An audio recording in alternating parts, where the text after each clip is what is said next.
Okay, Roger, once again, Mud Fossil University. Today we are going to discuss electricity. And don't tell me I don't know anything about electricity, because when I'm done, you will know everything you need to know about electricity. It is simple, and I'll make it simple. Now, this is a screenshot here from screencast-o-matic.com. And all I'm going to show you here is what electric current is. And all it is these are electrons, okay? Electrons, and I'll show you more about it in a minute, but the electrons are the littlest, tiniest particles. And when you put a positive and a negative potential, they drive the electrons through anything that conducts. If this was an insulator, like plastic or something, that had no extra electrons, or they weren't in such an arrangement they could move, it wouldn't conduct. So you have a wire or metal or something like that, and the amount of electricity or electrons that pass, let's say, a certain distance, let's just call it an inch, in a second, let's say, which is this, I'm just making these up, but it's a certain amount of them passing a certain distance in a certain amount of time. That's all, very simple. And that is the amount of current. So if there's 100 of them going here through this, which is ridiculous, there are billions of them going through here, but let's say 100 went here through this in 1 second, that would be 1 amp. If 1,000 went here in 1 second, that would be 10 amps. That's all. It's just a multiple of the number of particles that are going through here. And 20 amps in a house is what a lot of the wires conduct.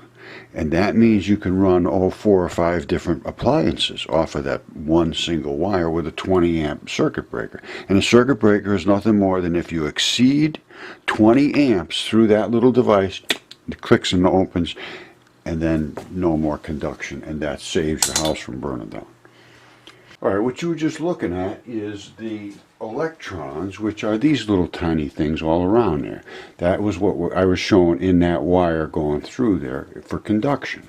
Now, what you're going to see here is this is like matter, and all matter is made up of little balls, really, with a nucleus and a bunch of electrons around it, and they all stick more or less together, and they create like a block of stone or whatever it is. And there's all kinds of different molecules in here together, but the fact is that they're all more or less glued together by sharing some of these little electrons. Now, what you have to understand is there is no surface that is not coated with electrons.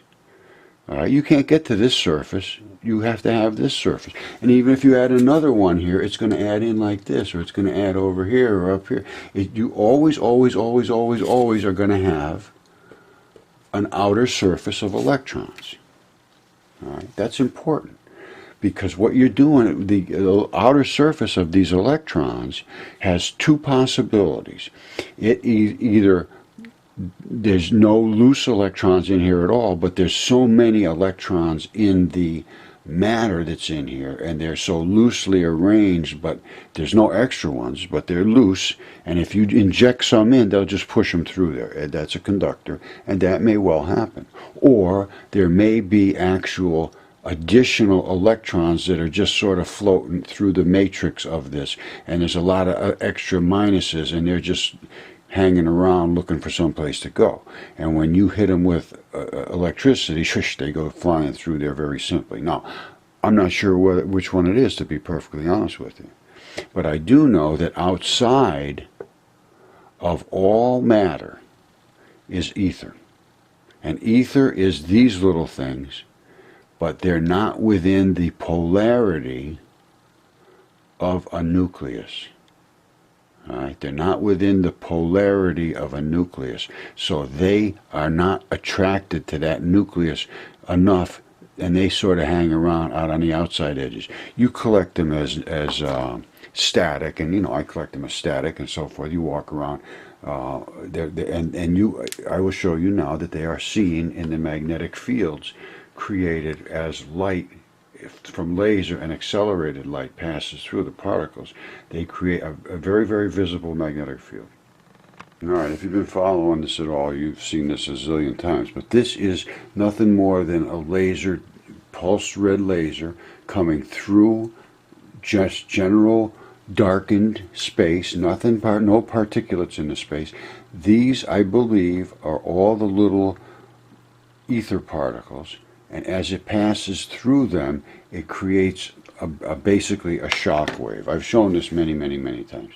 Now, that's a standard one. Now, when they hit a Venturi slit, which is this, which has two metal drums here, the curvature in and the pinch forces them to compress, and the particles that were coming through the space, now the wave is collapsing on itself, and all we're seeing is the particles, and they're accelerating, and just like a nozzle in a hose, they're squirting out of here, which is the quantum step down there. They've accelerated, they have to. And as they accelerate and they gain energy, they explode in energy, and they create this reverse magnetic field. And normally the magnetic field is this way coming with it, but it's so intense, it's creating a huge interference in the magnetic field. Now that's accelerated light. Now when it comes through that, well, here, let's go, before I do that one, let's do this one. The chaos. All right. The accelerated light is this. If you look straight down for the accelerator, it comes through in this blobby little white globular stuff, and then it starts to lose its energy and drift down through the color spectrum down to where it comes back to its red laser light. And you can see they're cutting across each other. This is cutting across, and underneath they're cutting under. So that's the pattern it makes when the light screws through. And here it is screwing through. Hold on. Here it is right here. This is how light actually moves through the air. It spins. Right? And when it spins, it's if you showed that to a machinist, he'd say that's the tip of a drill, which it is. And it spins, and it goes behind here, and some of it goes that way. And if it comes under this way, it goes this way. If it comes and hits this side, it goes over this way. That's why you have these patterns on the side, and they always thought it was waves. Well, it's not. It's a particle spinning, and it spins off to this side, or if it comes under, it spins off to that side. Simple as that. Now, once they get accelerated, you'll see this coming out of the other side, and this is the smoker. They come out of here, and if you follow these little rays, they come to each one of these discs, and each one of these discs is a particle beam, really, which at the head of the particle beam, it appears, is this round cylindrical disc. They come in different colors and different densities. Like you can see, this is more dense, bigger, chunkier, and these are thinner, and this one is more compact, and it's a brighter color, stronger frequency color. And as they back down, they start to open up more, and you can see the dots are the particles of the ether, which is tiny little particles, and they have become polarized, plus minus, plus minus, plus minus, and created these patterns as the particle flows through space. The same thing happens in a wire. You see these same patterns, only the wire comes up through there and creates them around the wire. It's the identical same thing, only we're seeing this in space. And you have to do this with the Venturi accelerator and a red laser, and in a certain darkness range where it's dark enough so that you can illuminate everything, and it's light enough so that there is some effect on the ether. Let me put it that way. And they actually show up. There's the accelerator coming out of the accelerator, high, blurry. They sort of step down for two waves, and you see the electrons. I think they're electrons, or they're particles, whatever they are, and then they turn into their normal waves. And this is the blue electron. Well, he's got a blue highlight on this one, but that's spinning off and drifting to the left and compressing as they leave the accelerator. And the last one I'll show you is the light divided. Now, well, let me just show this again because you might not have seen it or I didn't mention it. Light. All right. You see that white particle right there? That high. That's a very, very high energy particle. Coming through here, they're high energy, but usually by the time they get out here, they have already lost a lot of their potential. That one, however, is not that case. This one is going to smash into a disk, and at that point, it's going to show that light can actually be divided. And here it is. Now, there's the discs, same disc we see on all of them. And here's another disc, same disc we see on all of them. And there's that little white blurry thing that we saw before. Now, you can see the pattern of it. You see the stripes coming down. It's one of these particles, only it's just got more power, or it's just got more power, obviously, because here's what happened. When it hit this field, this is a field. When this particle's field hit this particle's field, it interacted and drove off this little tiny field. And it must be a particle in there too. That's all I'm saying. That's what I'm saying. I don't know about you, but I'm sure there's a particle in there. There's no such thing as just a wave of nothing. That's just crazy. This particle wave duality theory, and sometimes it's a wave, sometimes it's not. If you look at it, it goes away. Well, it's a particle. If you look at it, it hits your eyeball and it shakes your eye, and you pick up the electronic potential of that power, and it does its job. That's what it is. It doesn't stop. It's done at that point. It's not just because you're looking at it, it's because it did what it was supposed to do. And it creates either light or heat. Now this one here shows that it can divide. So we know we can accelerate it. We know that these are the fields that are created as the particles come through. That's pretty obvious. And when you look at all the dots around, those are the polarized ether, so that we can see the ether in the background, and we see this one here shedding a piece of light. So there's just an awful lot to see there, and it's hard not to see it. Okay, don't forget now, everything that they say in science is wrong so far, so you have to go from that approach. Einstein was totally wrong. And as far as light goes, there is light, and light is in the darkness of space, in the vacuum of space, where there is none of these, complete these. All there is these little red dots, which are the electrons, and they come flying out of here. And unless you have full ones like this, they stay away from each other. That's their nature. They're red dots. They say, I'm negative, you're negative, stay away. So they stay away, but they just go flying through space. Now, when they come to Earth and they hit particles that have this, the particles coming through space bang into these particles and they shake them. That creates heat. Or they bang them so hard they go flying away. That creates light. On the face of the Earth, you have plants here. They bang into them and they eat the electrons. The plants literally eat the electrons. That's how they grow. The way they do that, they incorporate that electron into their structure of their body. And we end up eating them, and the Earth ends up eating all the electrons that hit it virtually. There is some that go away. But the key to take away here is it's shaken so violently from here. They're sending off the electrons through space, nothing to interact with until they come up to something like the space station, which could bang into, the space stations are made out of full matter. We're made out of full matter. The particles around us are made out of full matter. This is where your interaction occurs. And that's what energy is. So there is no nothing out here. There is particles, and they are dark energy, and they are dark matter in space on the way to being energy and heat and light on Earth, or anywhere else that they hit.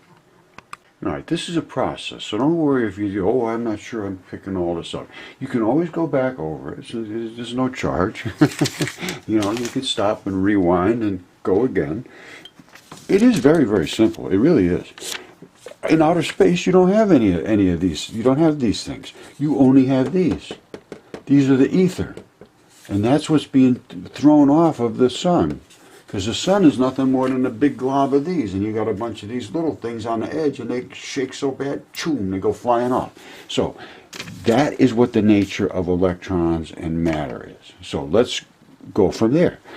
What creates matter, like pH and reactivity and cold and heat? What's that got to do with matter? Well, it's all to do with these, the electrons. Every bit of this is to do with the electrons and the configuration that they find themselves in and how shaky they are. And that's what Tesla said. He said it's all vibration. He's exactly right. pH is nothing more than trying to force electrons into this. Having extra electrons floating in amongst this. That's what pH is. Extra negatives floating around in here create an acid. Those extra electrons are going to go try to find somebody else that's looking for that. So they etch into other metals, and you know, acids are very aggressive. They go and attack other things because they're extra thing. They're looking for a home. All right, now, so pH is nothing more than acidic. Now, what else can change the pH? Actually, cold and heat. You know that? The more hot you put in there, the more negatives you're pushing in, which creates the pH going more acidic. It does. It happens. And cold is just the opposite. Cold is nothing more than pulling these away fast. And heat is nothing more than pushing them in fast. And then you put on a pan of water and you put it on a burner, and all it's doing is sending in more of these and shaking these to make this react and become hot. So, and here's the thing, is everything gets hot and cold. Everything gets hot and cold. So there's no, because it conducts or it insulates, well, that's fine. It goes faster or slower, but it will get to that hot and cold temperature. So everything gets hot and cold. Some of it could quickly. That is a conductor. The conductors have loose electrons in there. They're either loose or they have extra ones. And they like, you know, glass and like water and so forth will absorb heat rapidly. They're conductors. Insulators, they hold their electrons tight, like rubber and so forth. They don't allow their electrons to flow loosely through that medium. So they're insulators, and they're also thermal insulators. So heat and cold are current. They're nothing more than current. Heat and cold is electrons flowing one way or flowing the other way. And they do use thermal generation now. I haven't looked into it much, but I've heard that they are using these semiconductors that create heat or cold. I think they're creating cold with them, but because heat is nothing more than forcing electricity one way, but cold is a little extra. So anyway, this is the nature of our matter, and you have to get away from Einstein. Einstein wasn't right. E equals mc squared is not correct. If he was correct, well, first of all, he says light has no mass, which is not correct at all. Light has mass. It pushes solar sails. It hits radiometers and twists the little thing around inside. Light absolutely has a mass, and it also has an energy. So he said light has no mass. So his own equation would say if there's no mass, there's no energy. It's just a silly thing. And this duality was all based on the double slit experiment, which was wrong years and years and years and years ago, a couple hundred years ago. And from ever since then, they just had to follow this, oh, it's a wave, no, it's a particle, it's this, it's that. And then when Einstein came up with all this nonsense about the C equals mc squared, and threw c squared in there, it was such a big number that nobody wanted to get involved.